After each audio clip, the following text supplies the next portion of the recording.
Alhamdulillah. Alhamdulillahilladzi hadana li hadza wa ma kunna linahtadiya laula an hadanallah. Asyhadu an la ilaha illallah wahdahu la syarika lah. Lahul mulku wa lahul hamdu yuhyi wa yumiitu wa huwa ala kulli syai'in qadir. Nusalli wa nusallim ala nabiyyina al-Mustafa Muhammadin wa ala alihi wa sahbihi wa man tabi'ahum bi ihsanin ila yaumiddin. Usikum bi nafsi bitaqallah faqad fazal muttaqun. Kama qala ta'ala fi kitabihil karim, a'udzu billahi minasyaitonir rajim, bismillahirrahmanirrahim. Ya ayyuhalladzina amanu taqullaha haqqa tuqatih wa la tamutunna illa wa antum muslimun. Wattaqullaha yu'allimukumullah. Wa qala fi ayatin ukhra wa tazawwadu fa inna khairaz zadi taqwa. Kaum muslimin sidang jamaah salat Jumat yang dimuliakan Allah Subhanahu wa taala. Senantiasa kita bersyukur kepada Allah Subhanahu wa taala yang telah memberikan aneka macam nikmat kepada kita. Nikmat kesehatan, kesempatan sehingga kita dapat mendatangi tempat yang mulia ini, dan alhamdulillah kita juga diperjumpakan dengan orang-orang yang dimuliakan Allah Subhanahu wa taala. Khatib berwasiat kepada pribadi khatib sendiri dan selanjutnya kepada kaum muslimin agar senantiasa meningkatkan ketakwaan, menjaga, memelihara, menyebarkan ketakwaan ini, karena ketakwaan inilah kata kuncinya kita berhasil atau tidak mengarungi kehidupan ini. Bentuk ketakwaan yang diinginkan Allah Subhanahu wa taala tidak sebatas hanya sekedar menunaikan ibadah, hanya sekedar kata-kata, tetapi ketakwaan yang diinginkan Allah Subhanahu wa taala adalah taat secara totalitas kepada syariat-syariatnya, totalitas untuk menerapkan seluruh perintahnya sekuat tenaga. Walaupun kita hidup di mana zaman sangat-sangat tidak berpihak kepada Islam, tidak berpihak dengan syariat Allah Subhanahu wa taala, maka ketahuilah kaum muslimin semuanya taat. Di era kondisi di zaman fitnah ini, pahalanya melebihi pahala yang didapatkan oleh para sahabat Rasulullah SAW, karena tingkat kesulitannya itu berbeda. Kalau sahabat Rasulullah SAW mereka taat menjadi pejuang-pejuang Islam di garda-garda terdepan, karena memang ada pada kehidupan itu Rasulullah SAW bersama mereka. Tapi kita hari ini tidak melihat Rasul tidak membersamai kita, tapi ketaatan kita itu dihargai oleh Allah Subhanahu wa taala melebihi pahala para sahabat. Oleh karena itu kaum muslimin rahmatullah Allah Subhanahu wa taala, memang taat kepada Allah Subhanahu wa taala secara totalitas susah, tapi di era yang susah ini kita pun masih sanggup, masih berusaha untuk menjalankan Islam, menjalankan perintah Allah Subhanahu wa taala, maka Allah akan melipat gandakan pahala. Insyaallah nanti pahala itu akan kita nikmati ketika kita menghadapnya. Sebagaimana Allah Subhanahu wa taala katakan, ya ayyuhalladzina amanu taqullaha haqqa tuqatih wa la tamutunna illa wa antum muslimun. Terus para khatib mewasiatkan perkara takwa ini bukan berarti kita belum bertakwa, tetapi diingatkan terus-menerus karena perkara ini, persoalan ini sangatlah penting adanya. Allah katakan di dalam surat Al-Imran, wasari'u ila maghfiratin min rabbikum wa jannatin arduha samawati wal ardu uiddat lil muttaqin. Jadi surga yang seluas langit dan bumi itu, kata Allah Subhanahu wa taala, itu telah aku siapkan untuk orang-orang yang bertakwa kepada aku. Maka bersegeralah kita kepada ampunan Allah Subhanahu wa taala, bersegeralah kita taat kepada Allah Subhanahu wa taala secara totalitas. Kaum muslimin rahmatullah Allah Subhanahu wa taala, Islam dan pentingnya kekuasaan. Kaum muslimin rahmatullah Allah Subhanahu wa taala, sudah hampir sebulan ini serangan terhadap kaum muslimin di Palestina tidak kunjung selesai. Bahkan sudah banyak kaum muslimin yang hari ini meregang nyawa total yang sudah terbunuh syahid di jalan Allah Subhanahu wa taala lebih kurang 10.000, dan sudah beribu-ribu ton bom yang sudah dijatuhkan di tanah Palestina, dan daya rusaknya melebihi bom atom yang pernah dijatuhkan oleh Amerika di Jepang, di Nagasaki dan Hiroshima. Kaum muslimin rahmatullahi Allah Subhanahu wa taala, mungkin kita melihat pemandangan itu, kalau itu terjadi kepada anak kita, kepada saudara kita, kepada sanak famili kita. Tapi ketahuilah mereka memang bukan lahir dari rahim ibu kita. Tidak ada silsilah karib kerabat kepada mereka. Tapi Islam mengatakan di mana saja kaum muslimin berada, mereka mengucapkan kalimat tauhid la ilaha illallah, mereka adalah saudara kita. Bahkan Rasulullah sallallahu alaihi wasallam katakan masalul muslim, masalul mu'min wal mu'min, perumpamaan persaudaraan di antara orang Islam itu seperti kal jasadil wahid, seperti satu tubuh, di mana setiap anggota tubuh itu sakit, pasti mulut akan berteriak, tangan akan mengusap, otak akan berpikir mencari obatnya. Begitulah perumpamaan persaudaraan dalam Islam. Bahkan Rasulullah SAW katakan persaudaraan di antara orang-orang yang beriman itu bahkan lebih kuat ketimbang persaudaraan yang hanya diikat dengan pertalian darah. Bagaimana Rasulullah SAW harus berperang dengan pamannya Abu Jahal, Abu Lahab, Abu Sufyan. Mereka karib kerabat, itu adalah paman-paman Rasul. Tapi karena tidak seiman, tidak seakidah, mereka pun harus berbunuh-bunuhan. Kaum muslimin rahmatullahi Allah Subhanahu wa taala, maka tidak boleh kita membiarkan orang-orang Palestina itu berjuang seorang diri. Sebagaimana faktanya mereka hari ini hanya berjuang seorang diri, tidak ada yang menolong. Padahal ada penguasa-penguasa kaum muslimin yang memiliki alutsista, persenjataan militer yang jumlahnya ratusan ribu, tapi tidak berbuat apa-apa, hanya sekedar kecam mengecam, hanya sekedar pencitraan, ngasih bantuan, diliput oleh semua media massa. Indonesia prihatin, mengirimkan beras, mengirimkan obat-obatan, tapi akar masalahnya bukan di situ. Tidak ada kaum muslimin, penguasa-penguasa kaum muslimin hari ini yang mampu untuk menghilangkan kejahatan dan menghentikan kejahatan genosida yang dilakukan oleh tentara Israel. Hanya sekedar kecaman dan bantuan, dan itu sifatnya hanya basa-basi. Kaum muslimin rahmati oleh Allah Subhanahu wa taala, lalu untuk apa kekuasaan yang mereka miliki kalau tidak digunakan untuk Islam dan menolong orang-orang muslimin? Padahal Rasulullah SAW katakan, dan para ulama banyak yang mengatakan bahwa kekuasaan dan agama itu tidak bisa dipisah-pisahkan. Kalau ada masalah agama harus diselesaikan dengan kekuasaan, kekuasaan harus digunakan. Kekuasaan harus digunakan, karena faktanya hari ini ketika persoalan penjajahan imperialisme di tanah Israel, tidak ada kekuasaan yang mampu menghilangkannya. Tidak ada kekuasaan yang mau menyelesaikan persoalan Palestina, maka persoalan itu sampai sekarang tidak selesai. Padahal 1948 berdiri Israel sampai 2023 ini persoalan Palestina tidak selesai. Kenapa? Tidak ada penguasa yang mau menyelesaikannya. Padahal para ulama, Imam Al-Ghazali di dalam kitabnya Al-I'tiqad fil Iqtisad, dia mengatakan ad-din wa sultan tau'amani, bahwa agama dengan kekuasaan itu dua saudara kembar.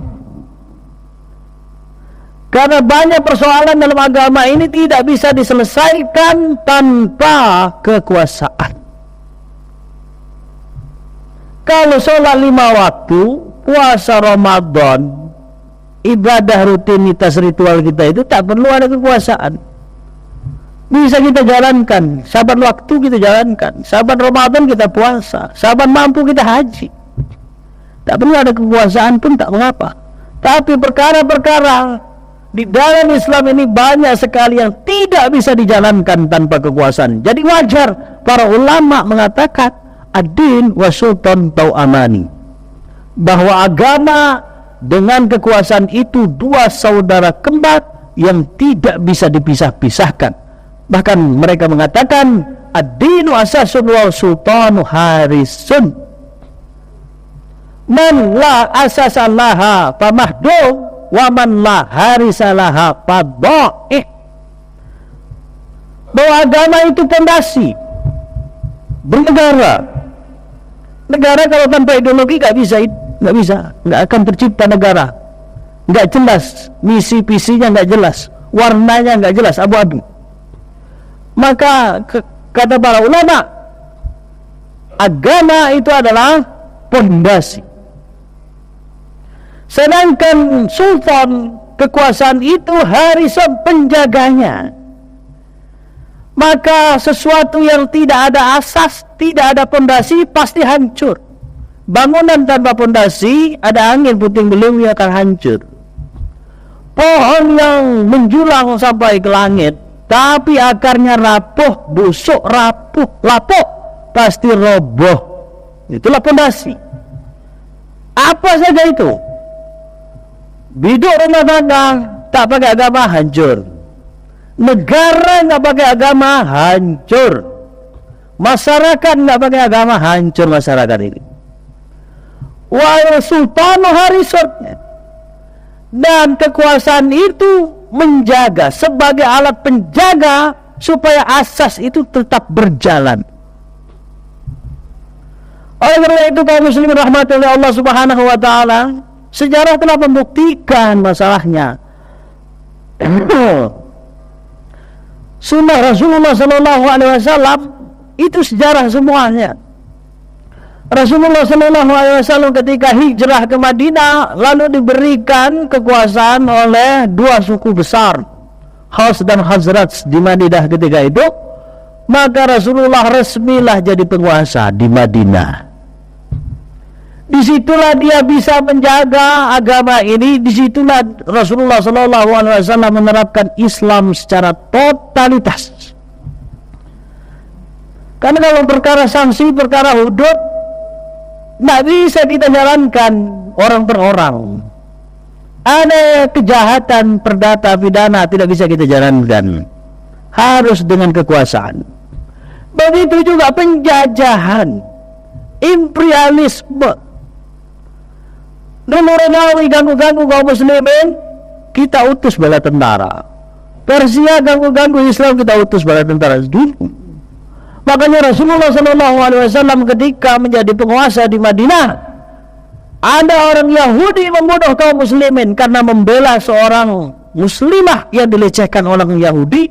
Lalu yang membela ini dibunuh oleh orang Yahudi. Apa yang dilakukan oleh Rasulullah SAW? Membunuh balik, bahkan mengusir seluruh Yahudi di tanah Madinah. Ini melakukan pengusiran tidak bisa dilakukan oleh ormas, tidak bisa dilakukan oleh orang per orang, tapi bisa dilakukan dengan kekuasaan. Jadi hari ini siapa saja yang memegang kekuasaan tapi tidak berguna bagi agama dan kepentingan kaum muslimin, maka itu tidak disebut dengan sultanullah, yaitu kekuasaan yang membela agama Allah. Maka na'udzubillah, kalau kekuasaan itu hanya sebagai alat imperialisme menjajah kaum muslimin, diletakkanlah boneka-boneka setiap negeri-negeri Islam itu. Sebagaimana fakta yang terjadi di Palestina, di situ ada Mesir, situ ada Lebanon, Yordan, Saudi Arabia, tapi tak berkutik apa-apa, seakan-akan mereka itu takut. Padahal ketahuilah kaum muslimin, Israel itu adalah tentara yang sangat-sangat lemah di muka bumi ini. Tapi kenapa terkesan kuat? Karena kita penakut. Tak ada yang mau mengirimkan bala tentara. Orang kalau sudah dengan militer harus dilawan dengan militer. Apa kata Allah Subhanahu wa taala? Fa'tadu bimisli ma tadaitu. Jadi musuhilah mereka itu sebagaimana mereka memusuhi kalian. Jadi kalau mereka itu memusuhi kita dengan dialog, kita lawan dengan dialog. Kalau mereka itu memusuhi kita dengan sistem, kita harus juga lawan dengan sistem tandingan buatan Allah Subhanahu wa taala. Kalau juga mereka itu melawan kita dengan militer, maka wajib juga kita harus kerahkan bala tentara. Begitu yang dilakukan oleh Nabi Muhammad SAW dulu. Kata kita ini salafi, kita ini salafus soleh, mau meniru apa-apa yang telah dikerjakan oleh Nabi. Tapi perkara ini kenapa kita nggak contoh? Kaum muslimin rahmatan oleh Allah Subhanahu wa taala. Di dalam Al-Qur'an Allah katakan, "Rabbi adkhilni mudkhalan sidqi wa akhrijni mukhraja sidqi wa ja'alni min ladunka sultanan nasira." Jadi Nabi Muhammad SAW pernah meminta kekuasaan di dalam Al-Quran. Meminta kekuasaan. Ya Allah, golongkanlah aku termasuk orang-orang yang benar dan keluarkanlah aku bersama mereka.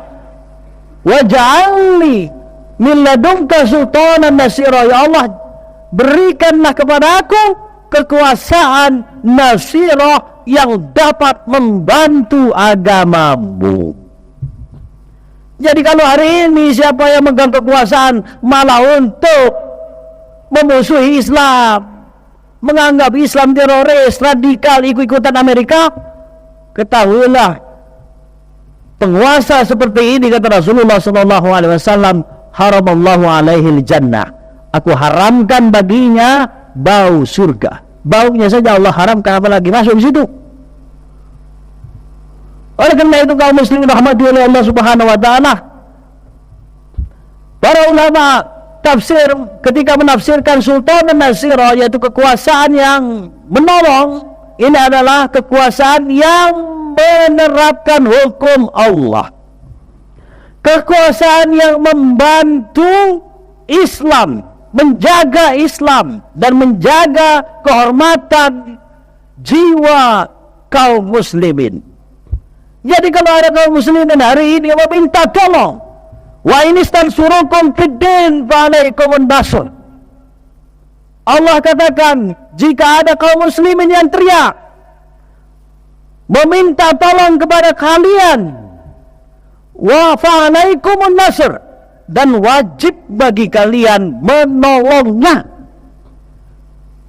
Karena kita tidak berkuasa, ya masyarakatnya hanya bisa kasih infak, kasih bantuan medis. Itulah kelemahan kita, menolong kita. Mudah-mudahan itu cukup untuk menjawab hujah kita di hadapan Allah Subhanahu wa taala. Tapi orang-orang yang berkuasa hari ini jangan lagi utus medis, jangan lagi utus bantuan makanan dan sebagainya. Itu nggak tugas penguasa, cukup rakyat selesai. Seperti rumah sakit Indonesia di Palestina, itu yang membangun infak kaum muslimin di Indonesia. Tak ada itu di negara itu. Kalau orang berkuasa yang diutus bala tentara, bala pasukan. Begitulah kaum muslimin dulu mencontohkan. Sebagaimana seorang muslimah Amoria, yaitu muslimah Amoria ini tinggal di Baghdad, dilecehkan oleh tentara Romawi. Lalu kaum muslimah yang dilecehkan oleh tentara Romawi ini meminta bantuan kepada khalifah namanya Mu'tasim Billah. Baca sejarah bagaimana Islam menyelesaikan masalah penjajahan ini. Wahai Mu'tasimah, jadi muslimah ini berteriak, mana khalifah Mu'tasimah, tolong aku lagi dilecehkan ini oleh tentara Romawi. Teriakan seorang muslimah ini terdengar sampai ke telinga Khalifah Mu'tasim Billah. Apa yang dilakukan oleh Khalifah Mu'tasim Billah? Dia memanggil panglima perangnya untuk menyiapkan malam itu juga 10.000 pasukan. Jadi berteriak sore, muslimah ini teriaknya sore, malamnya sudah disiapkan 10.000 pasukan oleh Khalifah Mu'tasim Billah untuk menyelamatkan muslimah ini. Waktu itu tempatnya di Baghdad, Amoria itu di perbatasan Eropa dan Asia Timur. Apakah kau Raja Khalifah ketika itu berpikir, oh kosnya mahal, karena berangkat ke pasukan ini dananya luar biasa. Amerika, Israel sekali hari ini krisis moneter gara-gara perang. Biaya perang mahal. Tapi karena menjalankan kewajiban, biaya-biaya itu akan ditulis oleh Allah Subhanahu wa taala sebagai pahala di sisinya. Begitu kaum muslimin. Akhirnya apa? Amoria itu gara-gara satu muslimah yang dilecehkan oleh tentara Romawi, provinsi Amoria akhirnya bisa dibebaskan oleh kaum muslimin dan bagian dari Islam. Itulah Istanbul, Turki saat ini.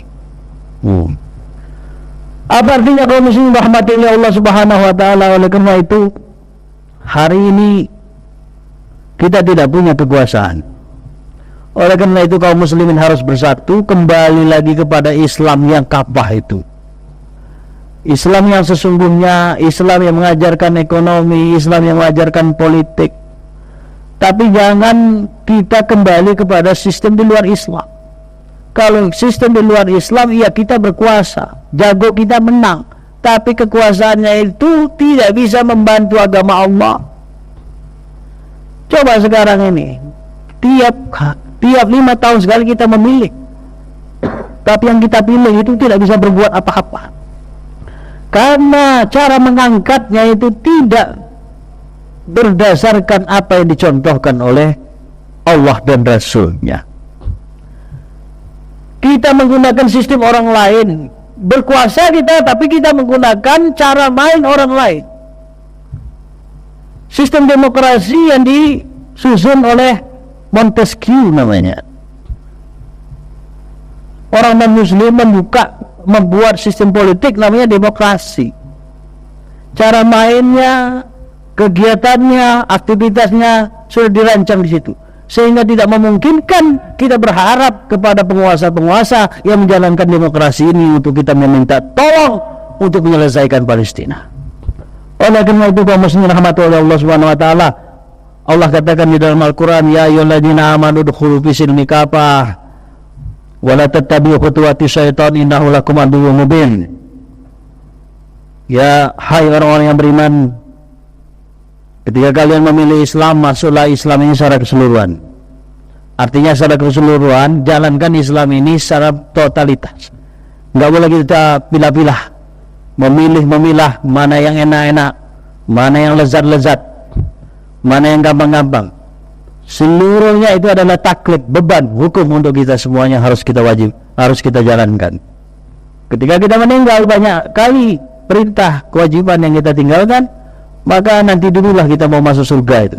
Oleh karena itu upayakan hari ini kita berusaha bersama-sama agar semua syariat Allah Subhanahu wa taala, terutama jihad yang hari ini kita sangat membutuhkan syariat jihad ini bisa kita laksanakan, karena salah satu-satunya syariat yang bisa menyelesaikan persoalan Palestina adalah jihad fisabilillah. Tapi jihad fisabilillah ini tidak bisa kita terapkan secara sempurna tanpa kekuasaan. Memang Hamas di sana sudah berjihad, tapi tidak cukup, karena Israel ini sangat besar, alutsistanya sangat modern, koalisinya besar, Amerika, Inggris, Eropa, semuanya mendukung Israel. Lalu bagaimana mau diselesaikan oleh Hamas? Disitulah perlu persatuan kaum muslimin dari Maroko sampai Maroke. Bersatu kaum muslimin, insya Allah 1 kali 24 jam bisa kita selesaikan persoalan Palestina. Aku qouli hadza wa astaghfirullah li wa lakum. Alhamdulillah. Alhamdulillahilladzi hadana lihadza wa ma kunna linahtadiya laula an hadanallah. Asyhadu an la ilaha illallah wahdahu la syarika lahu lahul mulku wa lahul hamdu yuhyi wa yumiitu wa huwa ala kulli syai'in qadir. Qala ta'ala fi kitabihil karim innallaha wa malaikatahu yusholluna 'alan nabi ya ayyuhalladzina amanu shallu 'alaihi wa sallimu taslima. Allahumma shalli 'ala Muhammad wa 'ala ali Muhammad kama shallaita 'ala Ibrahim wa 'ala ali Ibrahim fil alamin innaka Hamidum Majid. Allahumma ighfir lil muslimina wal muslimat wal mu'minina wal mu'minat al-ahya minhum wal amwat ya qadiyal hajat. Allahumma inna nas'aluka ridhaka wal jannah wa na'udzubika min sakhatika wan nar. Rabbana la tad'a lana fi maqamina hadza dhanban illa ghafartah wa la hamman illa farajtah wa la talibal ilmi illa najahta wa la daynan illa qadaitah wa la hajatan li hawaijid dunya illa qadaitaha wa yasartaha ya Allah ya rabbal alamin. Allahumma ansuril Islam wal muslimin. Allahumma ansuril muslimin fi Palestin ya Allah. Allahumma ansuril Islam. Allahumma ansuril ikhwanina fi Palestin ya Allah. Allahumma inna nas'aluka khilafatan ala minhajin nubuwah tu'izu bihal Islam wa tuzilu bihal kuffar. Rabbana atina fid dunya hasanah wa fil akhirati hasanah wa qina adzabannar. Subhanaka rabbil izzati amma yasifun wa salamun alal mursalin walhamdulillahi rabbil alamin.